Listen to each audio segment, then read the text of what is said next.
The Jesuits expanded quickly around Europe.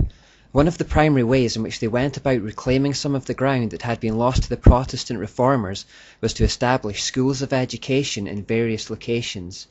They went for control of the information flows, imagining, quite rightly, that by controlling education they could control knowledge and therefore control the worldviews and mindsets of coming generations. If you go to the Jesuit Boston College website today, you'll see a part where they admit, when in 1547 Ignatius was asked to open a school in Sicily for young men who were not Jesuits, he seems to have seen the opportunity as a powerful means of forming the mind and the soul. To bring people to God, he sought to form those who, in their turn, would form or influence many others. These schools that catered for children of all ages soon spread across the world as part of a covert campaign to turn people back to Rome. The key to it was that, unlike other Catholic institutions, the Jesuit schools actively encouraged Protestant children to enroll. This tactic gave them an opportunity to indoctrinate future generations with the rites, ceremonies, and symbols of Rome. They particularly wanted to target the children of rich and influential Protestant families because they knew that what was taught to them would have a trickle-down effect on the rest of society. Like Jezebel herself, the Jezebel spirit goes for the powerful men who will influence others.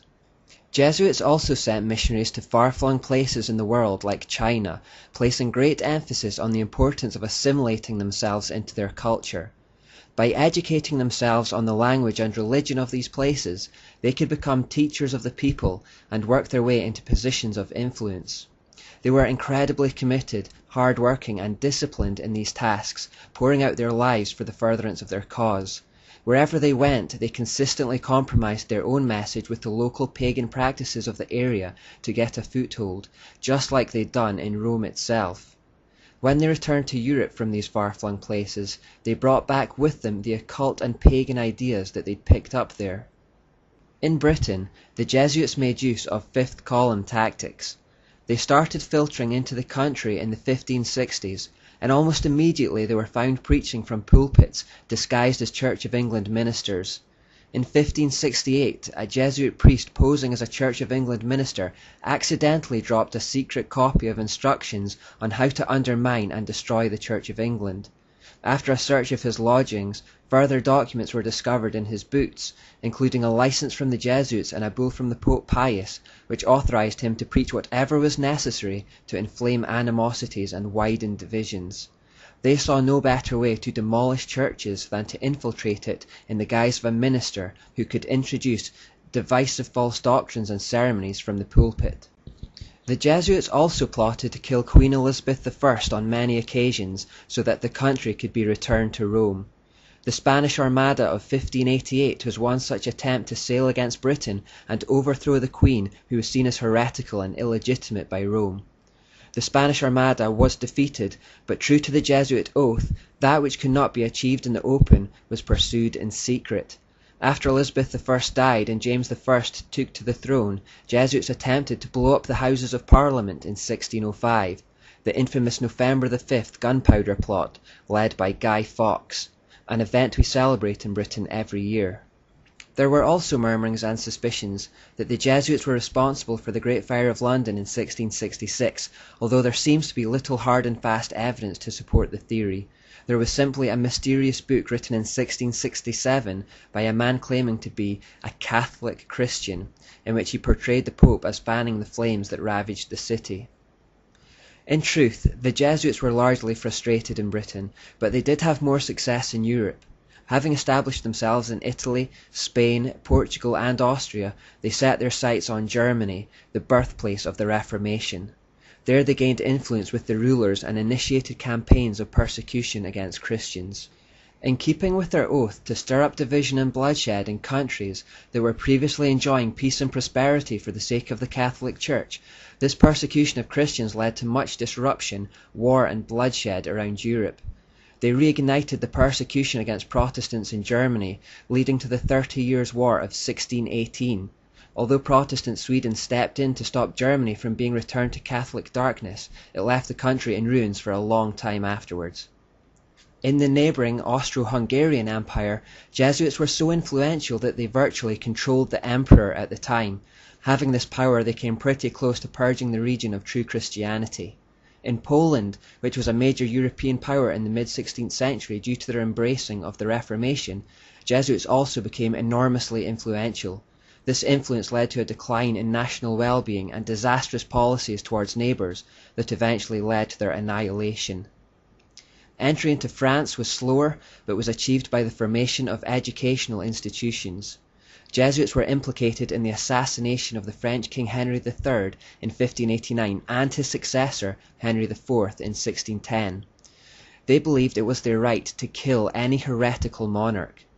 They took the initials INRI, which biblically represented the Roman inscription above Jesus' head on the cross, meaning Jesus of Nazareth, King of the Jews, and gave it a double hidden meaning which meant it is just to annihilate impious rulers. If you read their oath, you'll know that they paid no respect to rank or position. The French king Louis XIV was more to the Jesuits' liking though. Louis had a Jesuit confessor from childhood whose influence turned him into a fanatical bigot, unleashing terrible persecution against Protestants. Louis also led an immoral life, and the Jesuit confessor made careful use of his secrets to have him trembling at his feet for forgiveness. This was a common tactic by Catholic priests generally, to use the confessional booth to gain access to secrets that could be used for blackmail later. Knowledge is power. By 1685, the situation was severe enough for hundreds of thousands of French citizens to flee for their lives to remote areas, and those that stayed behind faced terrible punishment.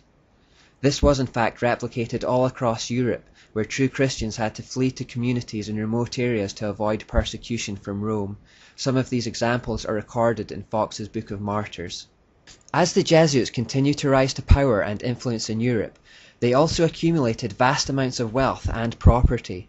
However, their scandalous greed, their loose morals, their ceaseless political meddling, and their encroaching upon the clergy had stirred up enmity and hatred everywhere they had been, and this would lead to their downfall.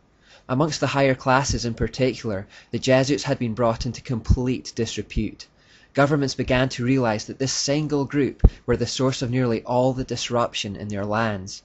In fact, so severe was their cancerous activity that the Jesuits had become a threat to the very fabric of society. Nations could stand it no longer, and the Jesuits were systematically driven out from previously friendly Romanist countries during the period of 1760 to 1770. Although the Pope at that time, Clement XIII, still supported the Jesuits, the nations of Europe ramped up the pressure on him to take drastic action. The French government were particularly fierce in their protests against the Jesuits, saying in 1762, "The said institute is inadmissible in any civilized state, as its nature is hostile to all spiritual and temporal authority. It seeks to introduce into the Church and States, under the plausible veil of a religious institute, not an order truly desirous to spread evangelical perfection, but rather a political body working untiringly at usurping all authority by all kinds of indirect, secret, and devious means. The doctrine of Jesuits is perverse, a destroyer of all religious and honest principles, insulting to Christian morals, pernicious to civil society, hostile to the rights of the nation, the royal power, and even the security of the sovereigns and obedience of their subjects, suitable to stir up the greatest disturbances in the states, conceive and maintain the worst kind of corruption in men's hearts." Notice the very distinctive Jezebel or Asherah characteristics of the organization described here. The hostility towards all authority, the attempts to usurp it using manipulation and secret means, the desire to claim all authority for themselves. And remember that this shouldn't surprise us, as Loyola spent 3 days dedicating himself and his order to her in the form of the Black Virgin of Montserrat. With her at the spiritual helm, it of course displayed her characteristics. The pressure on the Pope became too much to ignore, and so eventually he reluctantly called a secret conclave in 1769 to bring into effect the suppression of the Jesuits. Mysteriously, he died the evening before the meeting could be held. It was strongly suspected, of course, that the Jesuits had been the perpetrators of the murder. The next Pope, Clement XIV, tried to reform the Jesuits to no avail, and after further pressure from the monarchs of Europe, he finally abolished them in 1773. A year later, he was dead by poisoning, with the Jesuits again at the top of the suspected list. At that point, the Jesuits were forced to secularize themselves, and on the surface at least, they disappeared from society, except in Russia where they were allowed to continue as normal. The Russians wanted to use their skills to subdue the recently conquered Polish people. In return for their help, the Russians would give the Jesuits refuge. Since it was the Jesuits who were largely responsible for the weakening and destruction of Poland in the first place, the people of Poland have more reason than most to feel animosity towards the order. With the Jesuit order more or less finished as an effective religious weapon, though, Satan needed to change tack in his continued war against Jews and Christians.